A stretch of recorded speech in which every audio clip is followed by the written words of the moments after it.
बैंकों की इतनी खस्ता हालत की हुई थी। 5% से लेकर 20% उनका सिर्फ मात्र रिकवरी रेट था। 50 करोड़ से ज्यादा जन धन खाते खोले, जन जन को जो है बैंकों से कनेक्ट किया, और आज जो है बैंकों का जो है सशक्तिकरण जो है प्रधानमंत्री नरेंद्र मोदी जी ने किया है। आप जब किसी सरकारी बैंक में घुसते हैं तो ऐसा लगता है कि 80 या 90 की दशक की किसी इमारत में आ गए हैं, जहां पे दीवारें उखड़ रही होती हैं, पंखा अपनी मर्जी से चलता है और लाइनें रेल टिकट से भी ज्यादा लंबी होती हैं। इसके बाद जब आप काउंटर नंबर 1 पे पहुंचते हैं तो बताया जाता है काम यहां नहीं होगा, काउंटर नंबर 4 पर जाइए। जब काउंटर नंबर 4 पे जाते हैं तो बताया जाएगा यहां पर भी काम नहीं होगा, फर्स्ट फ्लोर पर जाइए। और जब आप थके हारे फर्स्ट फ्लोर पर पहुंचते हैं तो बताया जाता है कि लंच हो गया है, लंच के बाद 2 बजे आइएगा। 2:15 पहुंचते हैं तो बताया जाता है कि लंच एक्सटेंड हो गया, अभी कर्मचारी गुलाब जामुन खा रहे हैं। यह व्यवस्था है कस्टमर सर्विस की एक सरकारी बैंक में। और आज हम जहां चांद पर पहुंच गए, यूपीआई से गोलगप्पे खरीद रहे हैं, लेकिन हमारी सरकारी बैंकिंग व्यवस्था 80-90 के दशक से बाहर नहीं आ पा रही है। सर, बैंक ईंट या सीमेंट से बनी किसी इमारत का नाम नहीं है। बैंक सिर्फ किसी स्टील या एल्यूमिनियम से बने एटीएम का नाम नहीं है, और बैंक ना ही एक काउंटर से दूसरे काउंटर पर दौड़ रहे बैंक ग्राहकों की उस दौड़ का नाम है। बैंक नाम है विश्वास का, बैंक नाम है अधिकार का, न्याय का, समानता का। लेकिन पिछले कुछ वर्षों में यह विश्वास जो ग्राहकों का बैंकिंग व्यवस्था में था, वो कहीं ना कहीं कमजोर होता नजर आ रहा है। और उसके कुछ बुनियादी कारण, बहुत ही बेसिक कारण आज मैं सदन में आपके माध्यम से सरकार के सामने रखना चाहूंगा। सबसे पहला, पुअर कस्टमर सर्विस। यदि आज किसी ग्राहक को सरकारी बैंक में किसी काम से जाना हो तो मान लीजिए उसके ग्रह खराब चल रहे हैं और दिहाड़ी भी खराब होगी। कोई नौकरी पेशा आदमी हो तो ऑफिस से छुट्टी लेनी पड़ती है, कोई स्टूडेंट हो तो प्रैक्टिकल का एग्जाम मिस करना पड़ता है, यहां तक कि साधारण सी पासबुक अपडेट कराने भी जाना हो तो वो भी एक संघर्षशील सफर में तब्दील हो जाता है। मैडम, बैंकिंग कोड और स्टैंडर्ड्स बोर्ड ऑफ इंडिया का एक सर्वे बताता है कि 45% बैंक कस्टमर्स बैंकिंग व्यवस्था से डिससैटिस्फाइड हैं, असंतुष्ट हैं। और मैं चाहूंगा आपके माध्यम से सरकार के कानों तक ये बात पहुंचे कि डिजिटल सर्विसेज का एक कस्टमर सेटिस्फैक्शन ऑडिट कराना चाहिए सरकारी बैंकों का, कि क्या हमारी सरकारी बैंकों की वेबसाइट का इंटरफेस या मोबाइल एप्लीकेशंस सरल हैं, अच्छी हैं, या कस्टमर्स उससे त्रस्त हैं।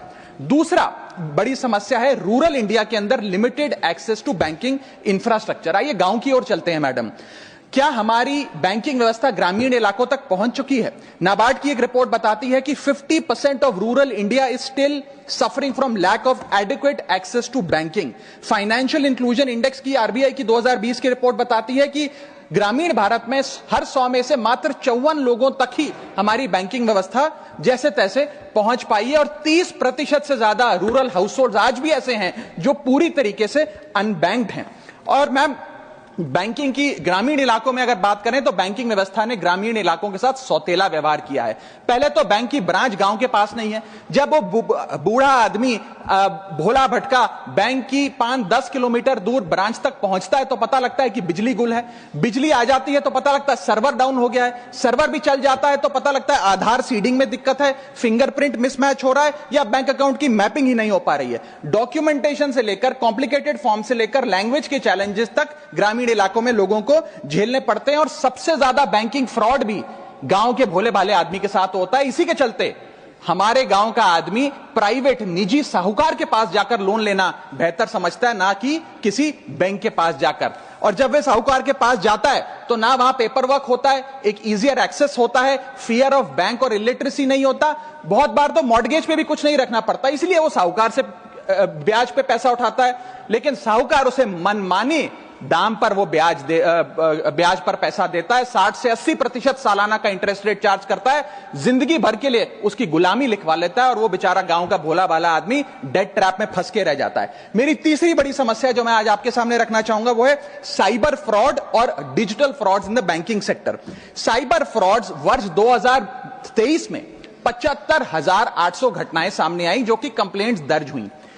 वर्ष 2024 आते आते 75,000 से बढ़कर यह आंकड़ा 2,92,000 हो गया, यानी कि 285% के बैंकिंग फ्रॉड्स की घटनाओं में इजाफा देखा गया। और 2100 करोड़ रुपए लोगों के इस बैंकिंग फ्रॉड के चलते जीरो हो गए, शून्य हो गए, उनका नुकसान हो गया। और सबसे ज्यादा कंप्लेंट्स इसमें यूपीआई रिलेटेड बैंकिंग फ्रॉड्स की आई हैं। मैडम, मैं आपको बताना चाहूंगा कि मनी थेफ्ट के साथ साथ उतना ही जरूरी है डेटा थेफ्ट। जब आप बैंक को पूरे विश्वास के साथ अपना डेटा देते हैं, अपना पैन देते हैं, अपना नाम, एड्रेस, डेट ऑफ बर्थ, तमाम चीजें देती हैं, क्या बैंक आपके डेटा को सुरक्षित रख पाता है? क्या बैंक वो जाने अनजाने में या डेटा चोरी के माध्यम से वो सारा हमारा डेटा मार्केटिंग कंपनियों के पास, क्रेडिट कार्ड कंपनियों के पास, लोन देने वाले, फ्लैट बेचने वाले लोगों तक नहीं पहुंचता? एक रिपोर्ट के मुताबिक 2019 में एसबीआई के 3 million customer account data leak हो गया और तमाम बैंकिंग हिस्ट्री लीक हो गई।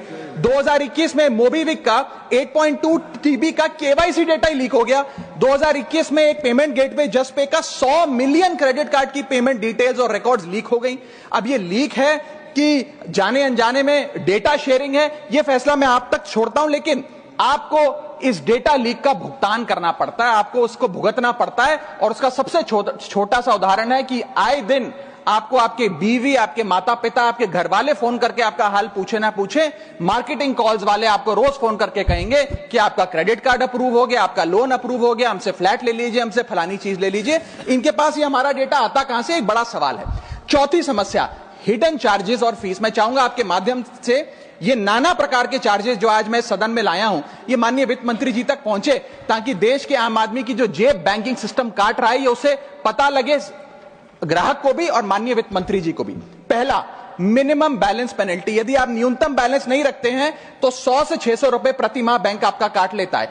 इस चार्ज को लगाने के बाद बैंकों ने वित्तीय वर्ष 22-23 में 3500 करोड़ रुपए मिनिमम बैलेंस पेनल्टी के नाम से लोगों से वसूले हैं। मैडम, दूसरा चार्ज, एक्स्ट्रा एटीएम यूजेज। आपको एटीएम ट्रांजैक्शन के लिए 2 से 3 की मोहलत मिलती है, 2 से 3 की इजाजत मिलती है बैंकों द्वारा। अगर आप चौथा, पांचवा ट्रांजैक्शन कर लें तो हर ट्रांजैक्शन पे 20 रुपए एटीएम चार्ज आपको देना पड़ता है। इनएक्टिविटी फी 100 से 200 रुपए सालाना, यानी कि अगर बैंक आप बहुत ज्यादा अपना अकाउंट यूज नहीं करते हैं तो बैंक इनएक्टिविटी के नाम पे भी चार्ज लगा देता है। फिर बैंक स्टेटमेंट आप मंगवाते हैं तो बैंक स्टेटमेंट इशुएंस चार्जेस के नाम पर आपसे 50 से 100 रुपए लेता है। फिर आप कहते हैं हमें एसएमएस अलर्ट के माध्यम से मेरे बैंक के खाते में क्या आ रहा है उसकी जानकारी मिले, तो एसएमएस अलर्ट चार्जेस के नाम पर भी प्रति क्वार्टर 20 से 25 रुपए आपसे लिया जाता है। ऑनलाइन पेमेंट करेंगे एनईएफटी की तो ट्रांजैक्शन फी भी ली जाती है। जबरदस्ती आपको पहले लोन बेचते हैं और फिर उसके बाद लोन प्रोसेसिंग फी के नाम पर 1 से 3% लोन अमाउंट का काट लेते हैं। और जब आपकी किस्मत ठीक चल रही हो और आप समय से पहले अपना लोन बकाया जो है उसका भुगतान करने बैंक पहुंच जाएं तो loan pre closure charges, early payment penalty के नाम पर भी बैंक आपसे पैसा वसूलता है। साधारण सा सिग्नेचर बदलवाना हो, नॉमिनी की डिटेल्स बदलवानी हो, उस चेंज पर भी 200 रुपए प्रति ट्रांजैक्शन के नाम पे बैंक आपसे पैसा वसूलता है। और डिमांड ड्राफ्ट, पे ऑर्डर बनाने जाएं तो 100 से 200 रुपए प्रति डिमांड ड्राफ्ट आपसे पैसा वसूलता ही वसूलता है। यानी कि कस्टमर्स की जेब काटी जा रही है और कस्टमर्स को पता भी नहीं लगता कि कितना पैसा बैंक इन नाना प्रकार के चार्जेस के चलते आम आदमी से वसूल रहा है। मेरा पांचवा और आखिरी point madam, insurance and investment product miss selling. अपने क्वार्टरली या मंथली टारगेट्स पूरा करने के लिए बैंक के एग्जीक्यूटिव मिस सेलिंग करते हैं, गलत प्रोडक्ट लोगों को बेचते हैं। यह भी एक प्रकार का हनी ट्रैप है।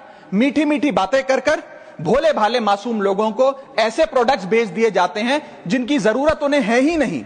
IRDAI, insurance regulatory development authority of India की एक रिपोर्ट बताती है कि 3.5 लाख सालाना कंप्लेंट्स में से 20% कंप्लेंट्स सिर्फ और सिर्फ मिस सेलिंग की, गलत प्रोडक्ट बेचने की उन्होंने दर्ज करी हैं। सेबी की एक रिपोर्ट बताती है कि 30% इन्वेस्टर मिसलीडिंग इंफॉर्मेशन का शिकार हैं। और म्यूचुअल फंड्स की मदर बॉडी, जिसे association of mutual fund of India कहते हैं, वो बताती है कि 23%, मैं खत्म कर रहा हूं मैडम, 23% इन्वेस्टर ऐसे हैं जिनके पास वो प्रोडक्ट्स हैं जो उनके रिस्क प्रोफाइल और फाइनेंशियल गोल से मेल ही नहीं खाते हैं।